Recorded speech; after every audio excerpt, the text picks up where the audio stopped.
Man, I want to be modest here. I think we there's one aspect that we don't. I think Miami's too good up front defensively. I don't think they stop Ruben Bain, Mesidor, Scott. I just feel like Ruben Bain's he's top three impressed. Like this guy, when your defensive end leads the team in tackles, there's something going on. No defensive end leads the team in tackles. That's unheard of. He just gets after everything. I want to go. I'm honestly, I'll go.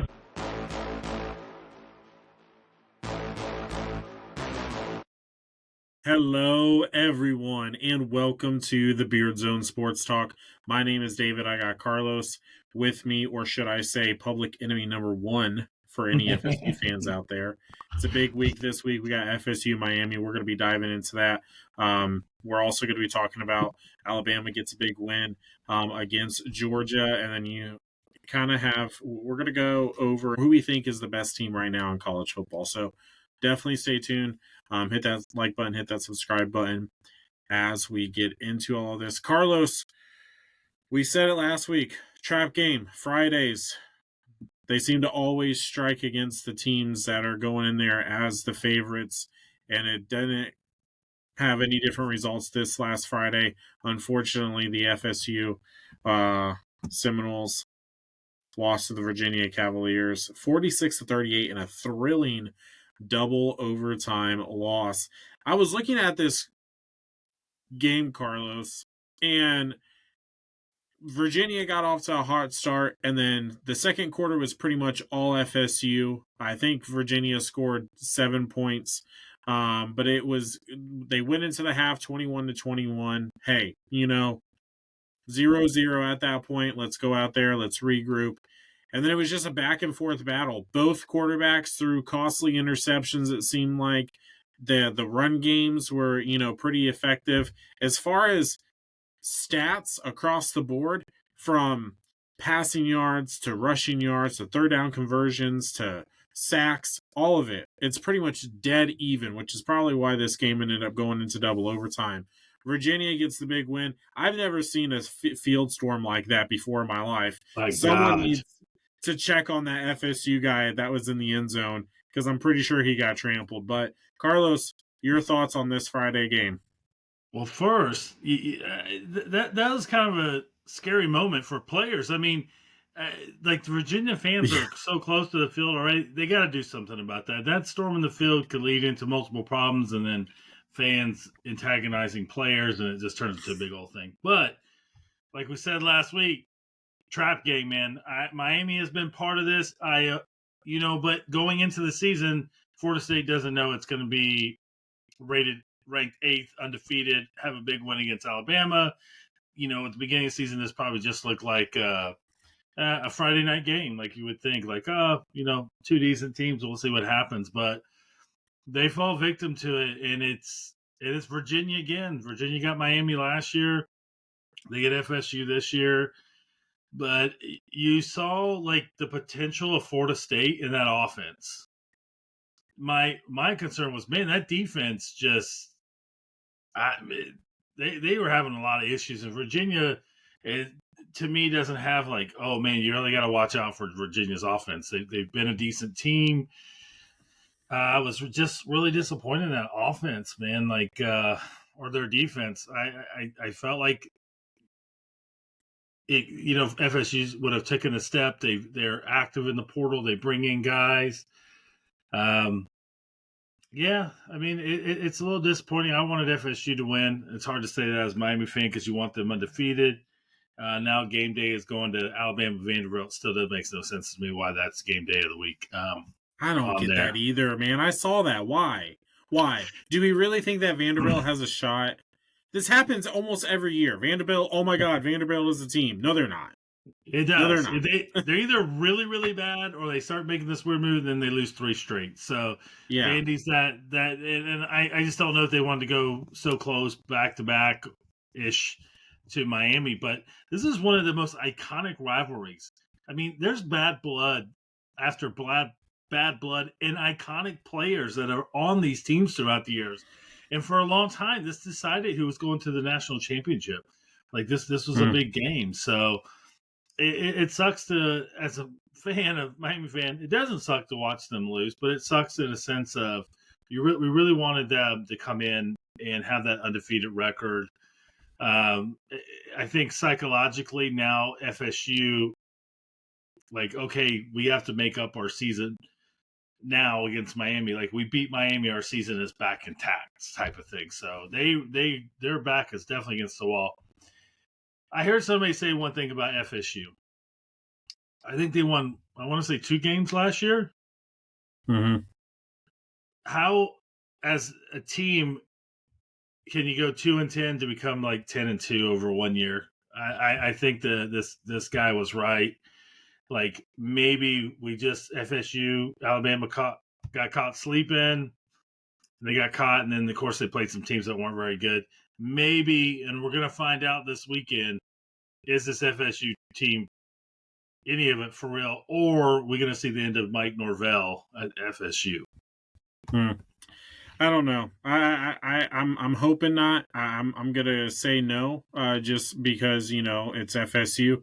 But Carlos, you said it, man. This rivalry goes back. It dates back all the way to October 5th, 1951. Okay, that was the first meeting between these two teams, and ever since then, it has just been an absolute battle of Florida. Miami does have the slight favor, 36 wins to 33 losses over the course of history between these two teams. But these two teams are coming in here. Miami had a bye week. They had a rough showing against the Florida Gators. It wasn't until the scoreboard says something completely different. Okay, that game, we watched it. It was a lot closer than what the scoreboard says. They have a week off. They get time to rest up, to get healthy, to kind of regroup. And now they go on the road to Tallahassee to Florida State. Florida State obviously coming back home after a devastating loss there in Virginia.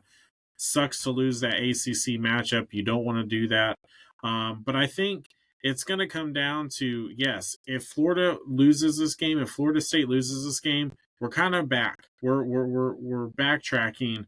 And now I feel like that the season is really starting to get out of our fingertips. This is a must-win game for Florida State, and I do believe that we can get the victory here, but it's going to be a battle. It's going to be a battle. Carson Beck has these boys humming, and, this offense is nothing.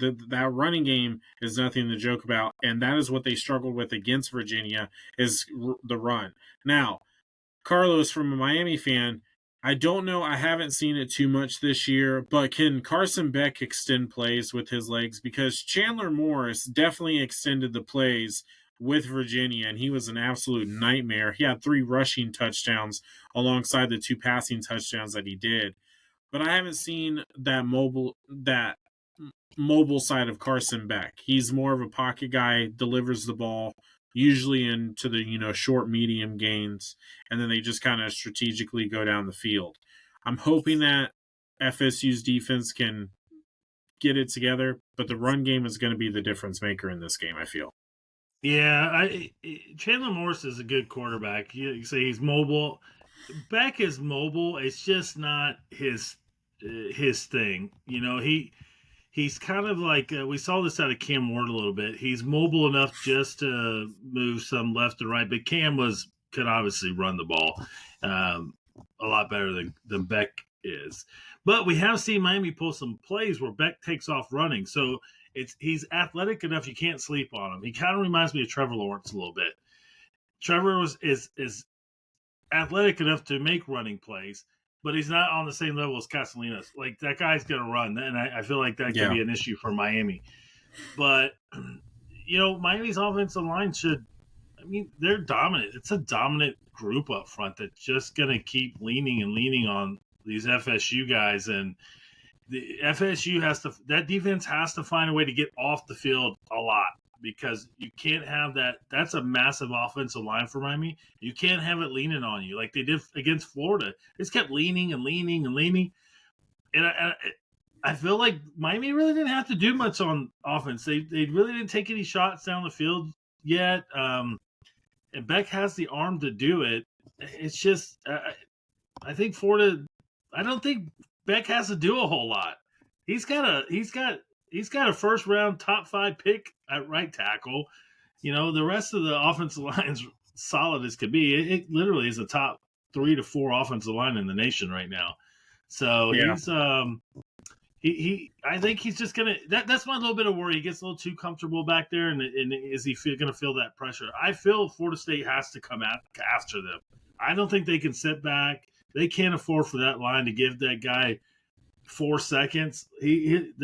Miami's receivers are just too good for that. They're 5 deep receivers, so they can't afford it. They're gonna have to pressure. But that's where everything says that you do. You pressure Carson Beck, and then he'll make a mistake. And we've seen that a couple times this year. Like, if it's not the amazing catch by C.J. Daniels, that's an interception. So we've seen it a couple times. Yeah. I don't know if I lost Carlos or what exactly happened, but he's absolutely right. These wide receivers with Malachi Toney leading the charge here in Miami is incredible. I think you're back with me now, Carlos. Yeah, I froze up for a second. But I was just saying, you were talking about these wide receivers. They got good wide receivers. Malachi Toney is the guy leading that wide receiver room there. And then you have Mark Fletcher Jr., who is, doing his thing in the run game. It's going to come down to this run game for sure, 100%. I lost Carlos again. This is a big game, though, for Florida State. It really is. If Florida State does not win this game, it's going to be a very hard uphill battle, because then that's 2 losses in the ACC. So good luck trying to get a position in the playoff bracket, unless if, Miami or, some of these other top-ranked ACC teams start to, slip back. So it's going to be hard. It's going to be an uphill battle if they lose this game. It's going to come down to them being able to stop the run and then getting after Carson Beck to cause him to do those mistakes that Carlos was talking about. Carlos, it's glad to see you back, sir. So, but Carlos, let's go into the final prediction here before you do a lovely exit again. What do you think is going to be the final score here? Man, I want to be modest here. I think we there's one aspect that we don't. I think Miami's too good up front defensively. I don't think they stop Ruben Bain, Mesidor, Scott. I just feel like Ruben Bain's he's top 3 impressed. Like, this guy, when your defensive end leads the team in tackles, there's something going on. No defensive end leads the team in tackles. That's unheard of. He just gets after everything. I want to go. I'm honestly, I'll go 31-17. Oh, not even a shot in the man. Nah. Okay, hey, I like it, but hey, it's a Miami fan, so they're all delusional, So let me be a little bit more realistic over here. For the Florida State. Florida State's obviously going to get this win. Okay, Florida State will get this win. They're not going to lose, and at home in Tallahassee. Come on now, no, we're gonna have some duck dinner. All right, that's what's gonna happen. Duck. It's an ibis. Oh, whatever it is, it looks like a duck. So hey, figure it out, Carlos. Tell them to do something. But anyway, I am going to say that Florida State gets this win. I'm going to say it's going to be 27-24 final.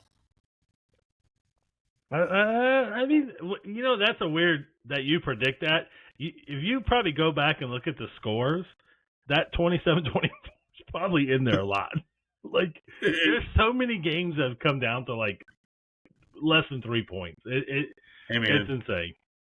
At the end of the day, I think it's going to be an absolute war on the field. It should be really exciting. Carlos, we got to figure out what we're going to be doing. I don't know if I'm going to be coming over to your house or what's going on, but we got to get something going. Have a little friendly, maybe off the camera wager too, and see if we want to put that on social. But anyway, let's move on, Carlos. Alabama. Hey, there was a lot of questions. They lost to FSU early in the year. Then they started fighting back a little bit, but man, going in, facing Georgia, hey, it's been a good run. It's been a good run, Alabama.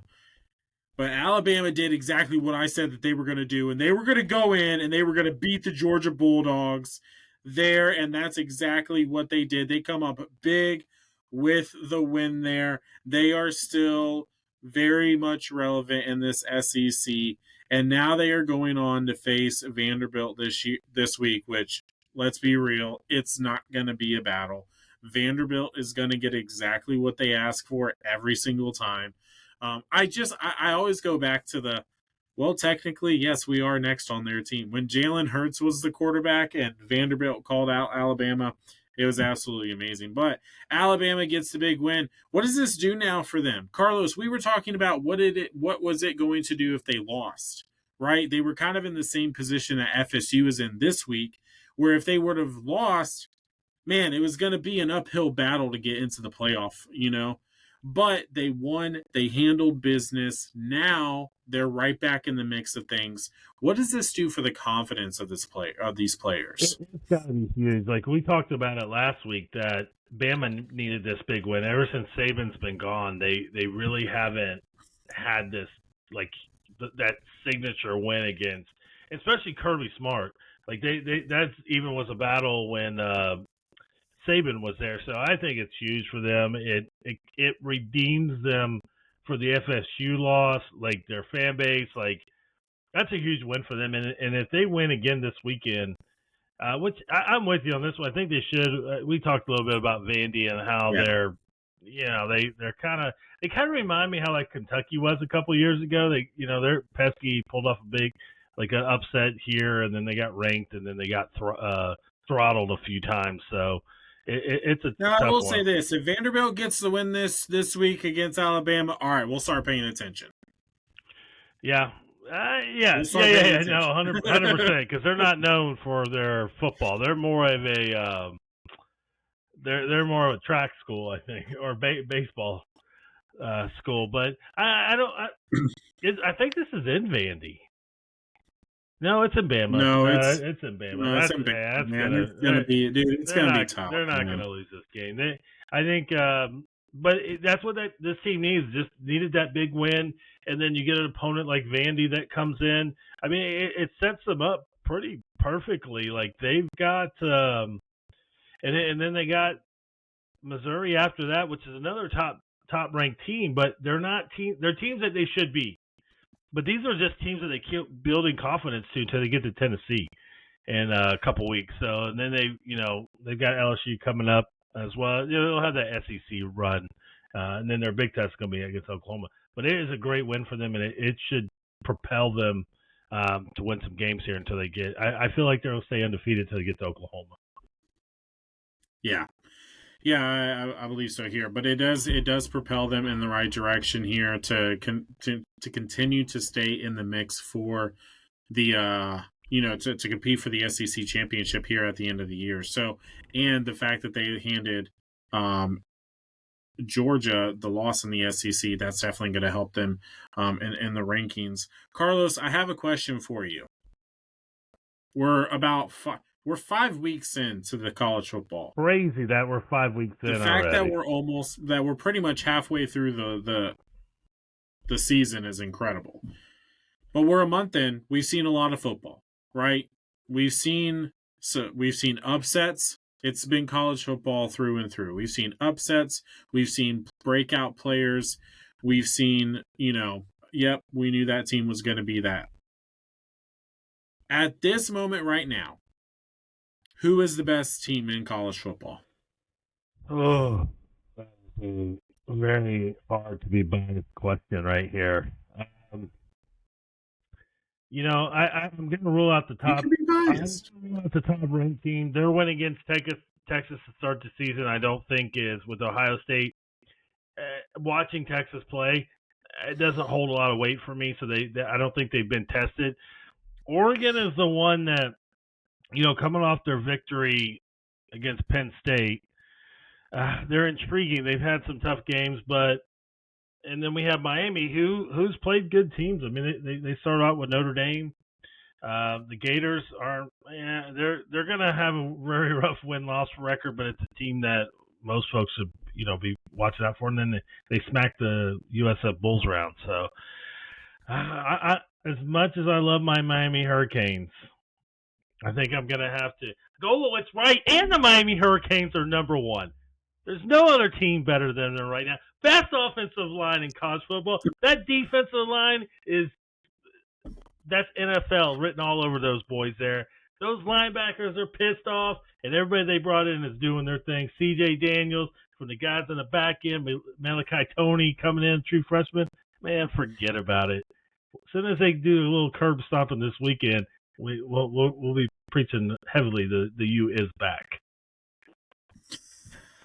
Oh, delusional Miami fan, I love it, but it's okay. Continue to keep your optimism because after Saturday, sir, your dreams and your optimism will be absolutely crushed.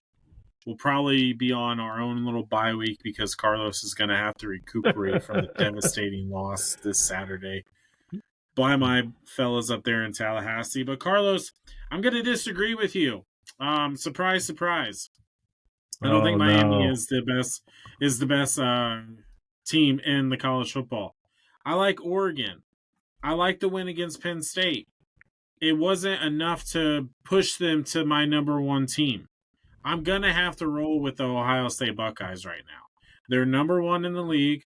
They're the reigning national champions. And until someone can prove it otherwise, they have to be the best team in the league. I don't think it's a lot to think about. It's just, this is the fact.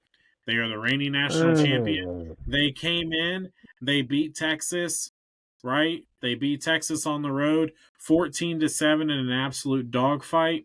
And then they've had some, pretty easy wins over the last few weeks. Oregon is a team that I'm watching. But they are not the team that I think that is going to be the best. I think that it's not Miami. We're all going to find that out this Saturday, sir. But Oregon, number 2, I think they had the rankings right. Although I think Miami should be maybe a little bit lower. But, it's okay. Hey, it's okay. Keep them optimistic. I like it. Keep their spirits high because we will cry. Hey, word around town is John Gruden's in town in Tallahassee, and he says, I don't like dreams. I'm a guy of nightmares. And right now, we're going to take the dreams of the Miami Hurricanes this Saturday, sir. So mark my words. I like John Gruden a lot. I think he's a great guy. He's funny on his show. Terrible at predictions. Terrible. He has no idea what he's talking about. He's probably clickbaiting to get his show until he can get another NFL job. But that guy, who was the guy I respect the most is Pat McAfee, and he would pick the Canes for sure. No, I think he would go with the Buckeyes. So, but that's who I think the best team is. Let us know down there in the comment section who you think the best team is. Hey, all of my Florida State fans, come on. Come alive in the comment section. Tell Carlos how wrong he is. Miami Hurricane fans, you're not welcome here. Get out of here. Shoo. I'm just glad Florida State still stayed ranked, but hey, that's nice of the poll. Hey, listen, man. Sometimes you get got, but you gotta get them more than you get got. In the words of the great Marshawn Lynch. So, but it's the truth. Hit the like button, hit the subscribe button. We got more college BeardZone coming at you all season long. We appreciate you guys. Follow us on all of our social medias. Links are down there in the description. Every Wednesday, 11 a.m., not 1 p.m., 11 a.m. for the college. Go ahead and tune in. Until next Wednesday.